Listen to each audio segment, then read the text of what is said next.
Hi friends, very good morning to all. இன்றைக்கி நம்ம பார்க்கக்கூடியது ஆல்ரெடி நம்ம பார்த்த ரீஅரேஞ்ச்மெண்ட்ஸில் இன்றைக்கி ஃபர்தராக ஒவ்வொரு ரீஅரேஞ்ச்மெண்ட்ஸும் எப்படி நம்ம அந்த கொஸ்டின்ஸை நம்ம ஹேண்டில் பண்ணுறது அப்படிங்கிறது எல்லாத்தையும் நம்ம ஒன் பை ஒன்னாக பார்க்கலாம். அதில் நம்ம ஃபஸ்ட்டு பார்க்கக்கூடிய ரீஅரேஞ்ச்மெண்ட்ஸ் என்ன அப்படின்னா Curtius reaction or Curtius rearrangement. First நம்ம பார்க்கக்கூடியது கர்டியஸ் ரீஅரேஞ்ச்மெண்ட். இந்த கர்டியஸ் ரீஅரேஞ்ச்மெண்ட்ஸில் நமக்கு ஃபஸ்ட்டு டைரெக்டாக கேட்கக்கூடிய கொஷின் கர்டியஸ் ரீஅரேஞ்ச்மெண்ட்ஸ் அப்படிங்கிறது எதுக்கான எக்ஸாம்பிள்ஸ் அப்படின்னா carbon to or electron to or electron, carbon or electron to electron deficient nitrogen, electron deficient nitrogen, அதுதான் நம்ம நைட்ரீன் அப்படிங்கிறத நம்ம பார்த்துருப்போம். அப்போ carbon to nitrogen rearrangement, it is called the carbon to nitrogen rearrangement அப்படிங்கிறது தான் கர்டியஸுக்கான best example. First one courteous rearrangement. இந்த கார்பன் டு நைட்ரஜன், கார்பனில் இருக்கக்கூடிய அந்த எலக்ட்ரான்ஸ், அந்த பாண்டட் எலக்ட்ரான் டெஃபிஷியண்டான நைட்ரஜனுக்கு மைக்ரேட் ஆகிறதுனால it is called the carbon nitrogen rearrangement. இதில் இந்த கர்டியஸ் ரீஅரேஞ்ச்மெண்ட்ஸ் எதில் இன்வால்வ் ஆகுது அப்படின்னா ஒரு அசைடு இன்வால்வ் ஆகுது இந்த ப்ரெசன்ஸ் ஆஃப் ஒரு பர்டிகுலர் சால்வெண்ட். இது அசைடு அப்படிங்கிறது, அதாவது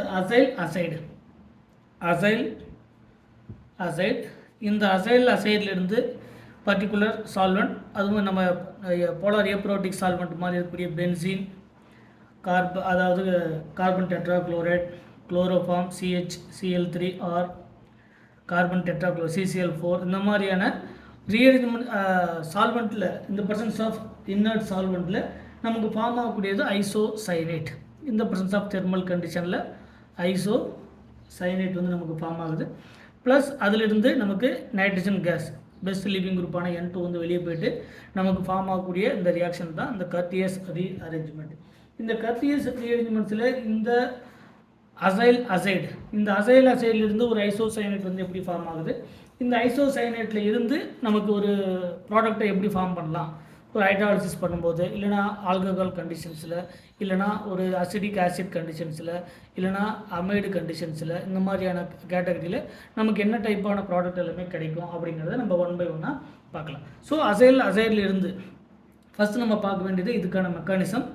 இந்த அசைடுக்கான மெக்கானிசத்தை நம்ம ஸ்டடி பண்ணும்போது அசைடுக்கான நமக்கு ஃபார்முலா ஆல்ரெடி தெரியும், RCON3 R C double bond O N3, இதுதான் அசைடுக்கான ஃபார்முலா. இதை நம்ம எப்படி எழுதலாம் அப்படின்னா நம்முடைய கன்வீனியன்ட்டுக்காக R C double bond O nitrogen double bond nitrogen, இங்கே நெகட்டிவ் சார்ஜ், இங்கே பாசிட்டிவ் சார்ஜ்.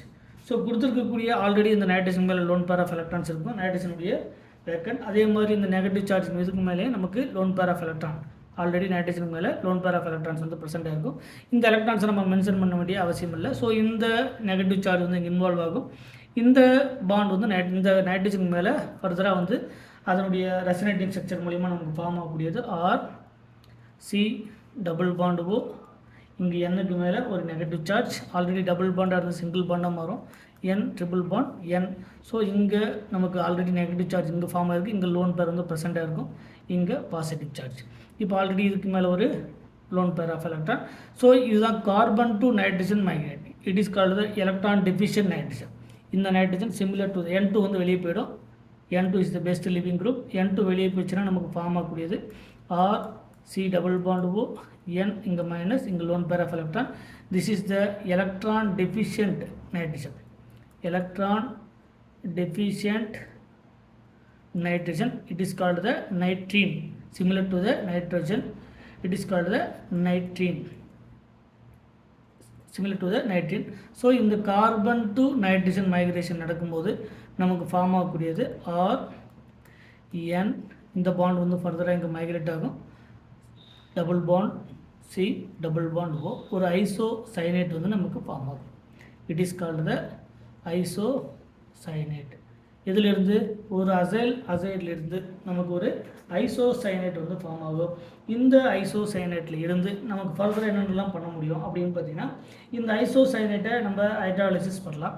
சரிங்களா? First process R N double bond C double bond O. இதை ஹைட்ராலிசிஸ் பண்ணோம் அப்படின்னா ஃபஸ்ட்டு வரக்கூடிய ஒரு நியூக்ளியோஃபைல் இதில் எது எலக்ட்ரான் டெஃபிஷியன்ட் சென்டர் அப்படின்னா கார்பன் அண்டு நைட்ரஜன் 2 கேட்டகரி இருக்குது. இதில் கார்பன் வரக்கூடியது ஃபஸ்ட்டு அட்டாக் வந்து இப்படி நடக்கும்போது நமக்கு ஃபஸ்ட்டு ஸ்டெப்பில் இந்த பாண்ட் மைக்ரேட் ஆகுமா இல்லை இந்த பாண்ட் மைக்ரேட் ஆகுமா அப்படின்னா ஃபஸ்ட்டு நமக்கு ஃபார்ம் ஆகக்கூடிய 2 கண்டிஷன்ஸுமே, அதாவது கண்டிஷன் 2 பாசிபிலிட்டிஸுமே எழுதலாம். ஃபஸ்ட்டு ஆர் என், இதை வந்து பாத் ஏன்னு வச்சுக்கலாம், இதை பாத் பின்னு வச்சுக்கலாம். R N double bond C, இந்த பாண்ட் மைக்ரேட் ஆகும்போது பாத் ஏவில் நமக்கு O மைனஸ் ஃபார்ம் ஆகும், ஒரு நியூக்ளியோஃபைல் வந்து அட்டாக் பண்ணும். பாத் பியை கன்சிடர் பண்ணும்போது நமக்கு ஆர் என் இந்த பாண்ட் மைக்ரேட் ஆகும்போது இதுக்கு மேலே நெகட்டிவ் சார்ஜ் ஃபார்ம் ஆகும். இங்கே கார்பன் டபுள் பாண்ட் ஓ, இங்கே நியூக்ளியோஃபைல்.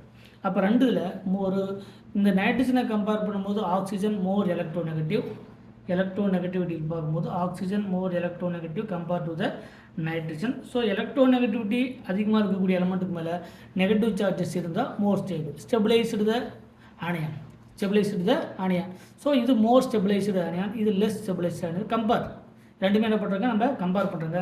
ஸோ இதில் 2 பேத்வேல் எது மோர் அப்ராப்ரியேட்டான பேத்வே அப்படின்னா இதுதான் மோஸ்ட் அப்ராப்ரியேட்டான pathway compare to the A.